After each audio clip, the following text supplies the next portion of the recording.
अच्छा villain setup करने के चक्कर में इन्होंने लग रहा है सुपरमैन ही बना दिया उसे। भाई मेरी लिख के ले लो तुम, आने वाले टाइम में इस बंदे का फ्यूचर ब्राइट है। मतलब मुझे नहीं लगता इससे पहले हमारे इंडिया में इस लेवल की मूवी बनी है जो एयरफोर्स को लेकर। दूसरा यार एक बात बताओ, ये हर पिक्चर में तुम मोदी जी और अजीत डोभाल बदल क्यों देते हो? मतलब इंटरवल आते आते पता मैं अपने दोस्त से डिस्कस कर रहा था कि भाई इन्होंने सब कुछ तो यही दिखा दिया, एंड में कुछ बचा नहीं है, लेकिन भाई ये बिल्कुल डिसअपॉइंट नहीं करते। हाय गाइस, मैं उत्तरवेश राजपूत, आप देख रहे हैं द फिल्मी माइक। और भाई देशभक्ति वाली पिक्चर है, आए हुए एक जमाना हो गया था और आ भी नहीं तो चल नहीं रही थी। एक अच्छी पिक्चर आई है जिसमें देशभक्ति वाला एंगल भी है और अच्छी भी है, जिसकी स्टोरी लाइन भी बहुत अच्छी है। तुम समझ गए हो, मैं बात कर रहा हूँ फाइटर की। आज उसी का रिव्यू करने वाला है। अगर मैं बात करूँ स्टोरी की तो ये बेस है एक बिल्कुल real life incident Pulwama attack पे, कि किस तरह से कुछ आतंकवादियों ने हमारे ही देश में घुस के हमारे ही फौजियों पे हमला किया, कैसे उन्हें शहीद कर दिया, और उसके बाद हमारी सरकार का, हमारे आर्म फोर्सेस का क्या एक स्टेक रहा उस पर, कैसे हमने बदला लिया और क्या क्या चीजें हमने उसके साथ की। तो ये स्टोरी कुछ रियल लाइफ से इंस्पायर है, कुछ इसमें थोड़ा मिर्च मसाला लगाया जाता है भाई बॉलीवुड में लाने के लिए। तो अगर मैं दो लफ्जों में कहूं तो काफी अच्छी स्टोरी है। जिस तरह से एयरफोर्स को इन्होंने एक्सप्लोर किया है, इंडिया में ऐसी पहले मूवी मैंने नहीं देखी है भाई। जो इनकी टेक्निकल टर्म्स है, किस तरह से फायरिंग होती है या बाकी सारी चीजें, जैसे कि मुझे अभी तक सही बताऊं तो ये लगता था कि जो एयरफोर्स वाले जो एयरक्राफ्ट होते हैं उसमें एक ही बंदा होता है। अब मैं ये मूवी देख के मुझे पता चला कि एक चलाने वाला होता है, दूसरा होता है जो फायरिंग करता है, जो ये सब बाकी चीजें संभालता है बैकग्राउंड में। तो इस तरह से काफी अच्छी डिटेलिंग पे इन्होंने ध्यान दिया है। जो इसका फर्स्ट हाफ है स्टोरी का, वो फॉलो करता है कि इन सब की जो आपस में बॉन्डिंग है वो कैसी है। और मेनली ये पूरी पिक्चर बेस्ड है ऋतिक रोशन के कैरेक्टर पैटी पे। तो उसका पास्ट को फॉलो करती है, उसके प्रेजेंट को दिखाती है, किस वजह से उससे कुछ लोग मतलब जलन होती है उन्हें, या कुछ लोग उसे पसंद नहीं करते, तो वो सब दिखाया जाता है। तो भाई अगर मैं इसके विलन की बात करूं तो एक अच्छा विलन सेटअप करने के चक्कर में इन्होंने लग रहा है सुपरमैन ही बना दिया उसे। भाई 2 बार बम ब्लास्ट हो गया उसके बगल में, उस भाई के पैरों में बम फट रहा है, वो ऐसे जंपी मार रहा है ना, मतलब बंदर है, सुपरमैन है, क्या है। और भाई ऋतिक रोशन को उस आदमी ने एक ही चीज में टक्कर दी है, जो लाइन में पता नहीं भाई कहां से कास्टिंग करके लाया है उसकी, पर बाकी वो अच्छा लगता है। लेकिन यार सारे लोग यहाँ लड़ रहे हैं, उन्होंने आर्मी वेस्ट पहन रखी है, ये कर रखा है, वो कर रखा है, वो बंदा टी शर्ट में, जम्मू कश्मीर में बर्फ पड़ रही है, वो टी शर्ट में लड़ रहा है और उसे उसे एक गोली नहीं लग रही, क्या है। बाकी पूरी पिक्चर देखने में अच्छी लगती है, कोई दिक्कत नहीं है भाई। तो भाई अगर बात करें डायरेक्शन की तो ये पिक्चर डायरेक्ट करी है सिद्धार्थ आनंद ने। यार देखो एक बात मेरी लिख के ले लो तुम, आने वाले टाइम में इस बंदे का फ्यूचर ब्राइट है। मतलब ऋतिक रोशन की इस आदमी ने कम से कम भी नहीं तो भाई 10-12 बार स्लो मोशन में शॉट दिखाया। कसम से कह रहा हूं भाई, एक बार गंदा नहीं लगा, इतना अच्छा लग रहा था ना। मतलब जब जब स्लो मोशन में ऋतिक रोशन ही भाई स्क्रीन पे ही है ना, मजा कर दे रहा है ये आदमी। दूसरा जो फाइटिंग सीक्वेंस है, जैसे हमने वॉर में देखे थे, हमने पठान में देखे थे, वो दोनों भी इन्होंने डायरेक्ट करी है, तो ये मुझे उम्मीद थी कि बहुत अच्छे होंगे। लेकिन इस हिसाब से कि ये जो स्केल है, इन्होंने एयरफोर्स का जो स्केल ले गए हैं ना भाई, मतलब मुझे नहीं लगता इससे पहले हमारे इंडिया में इस लेवल की मूवी बनी है जो एयरफोर्स को लेके उनके टेक्निकल्स को साथ लेके चलती है, थोड़ा मसाला भी लगाती है। और जो टॉप गन मैवरिक की सस्ती कॉपी बताई जा रही थी, उसे तो खैर बहुत अच्छे से जस्टिफाई कर देती है भाई। उसका बजट देखो, इसका बजट देखो, तो तुम्हें अपना फर्क पता चल जाएगा। दूसरा जो चीजें है ना, जो बाव मूवमेंट होते हैं भाई, सिद्धार्थ आनंद को बहुत अच्छे से डालने आते हैं।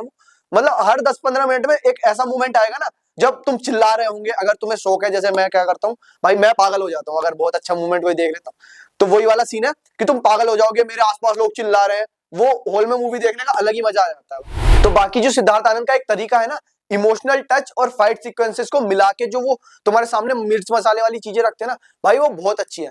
मतलब एक टाइम पे ना मेरी आंखों से आंसू चल रहे थे, या मैं आखिरी बार मुझे याद नहीं, मैं किसी मूवी में रोया था तो शेरशाह मुझे याद है कि जब उनकी शहीद हो जाते हैं वो, उसके बाद उनका जो जनाजा निकलता है और सारे लोग उनके साथ चले होते हैं, वही सेम सीन यहाँ पे इन्होंने रिक्रिएट करने की कोशिश करी है। और भाई सच में वो टच करता है दिल पे।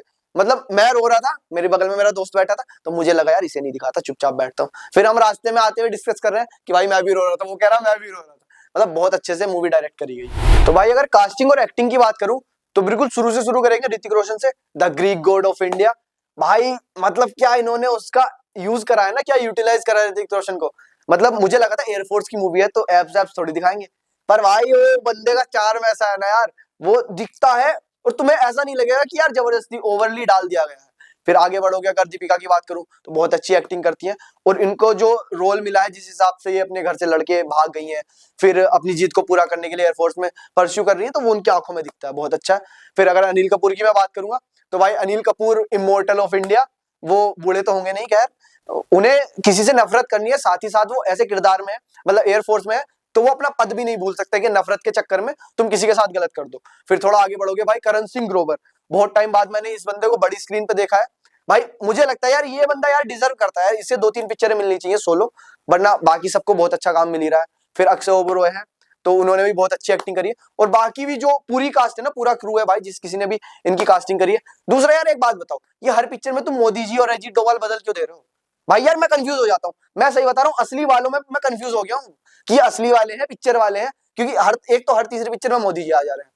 तो भाई एक वो आपस में अंडरस्टैंडिंग कर लो कि मोदी जी यही बनेंगे, अजीत डोभाल यही बनेंगे, और आशुतोष राणा की स्पेशल अपीयरेंस से समझ सकते हो, 5-7 मिनट का रोल है, पर भाई वो उस 5-7 मिनट में ना वो बंदा छाप छोड़ जाता है तुम्हारे दिमाग पे। तो भाई अगर बात करूं स्क्रीन प्ले की, तो ऐसा है कि इन्होंने स्क्रीन प्ले बहुत स्मार्टली, बहुत अच्छे से लिखा है।